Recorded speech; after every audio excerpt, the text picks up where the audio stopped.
വിഷു പുലരിയിൽ തിരുമാലടേശനെ ദർശിച്ച് നിരവധി ഭക്തർ. പുലർച്ചെ 5 മണി മുതൽ വിഷു ദർശനത്തിനായി ഭക്തർ ക്ഷേത്രസന്നിധിയിൽ എത്തിയിരുന്നു.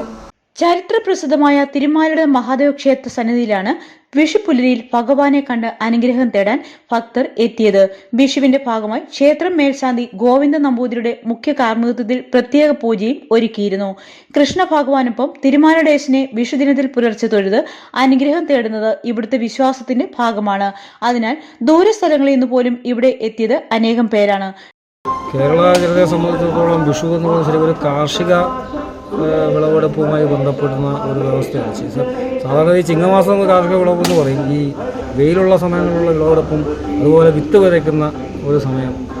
ഈ കുംഭത്തിൽ മഴ പെയ്താൽ കുപ്പയിലും ചോറ് എന്നുള്ളൊരു വ്യവസ്ഥയുണ്ട്. അപ്പോൾ അതുമായി ബന്ധപ്പെട്ട് കുംഭമാസം മഴ പെയ്യുമ്പോൾ അത് അടുത്തതുമായി ബന്ധപ്പെട്ട് ഈ ഞാറ്റുവേലയൊക്കെ നോക്കി മേടമാസം മേടത്തിലെ മേട 10 കൂടിയുള്ള ഇത് കൃഷിയുമായി ബന്ധപ്പെടുന്ന കാർഷിക സംസ്കാരവുമായി ബന്ധപ്പെടുന്ന ഒരു ആഘോഷമായിട്ടാണ് നമ്മൾ ആചരിച്ചു വരിക. അതിൽ പ്രധാനമായിട്ട് കൃഷ്ണൻ്റെ ആണ് നമ്മൾ കണി കാണാൻ വേണ്ടി അതുപോലെ കണിക്കൊന്ന ഈ ഏറ്റവും കൂടുതൽ ചൂടുള്ള സമയങ്ങളിൽ പൂക്കുന്ന ഒരു വൃക്ഷമാണ് കണിക്കൊന്ന എന്ന് പറയുക. അതിൻ്റെ പൂ എന്ന് പറയുന്നത് നമുക്ക് ഏറ്റവും കൂടുതൽ അട്രാക്ഷൻ ഉണ്ടാകുന്ന ഒരു കളറും അങ്ങനെയുള്ള ഒരു വ്യവസ്ഥയുമായി ബന്ധപ്പെട്ട് ഭഗവാൻ കൃഷ്ണനുമായി ബന്ധപ്പെട്ടാണ് വിഷു ആഘോഷിച്ചു വരിക. ക്ഷേത്രം president S Manoj, secretary CS Pillai എന്നിവരുടെ നേതൃത്വത്തിൽ വിപുലമായ ക്രമീകരണങ്ങളാണ് ഒരുക്കിയിരുന്നത്.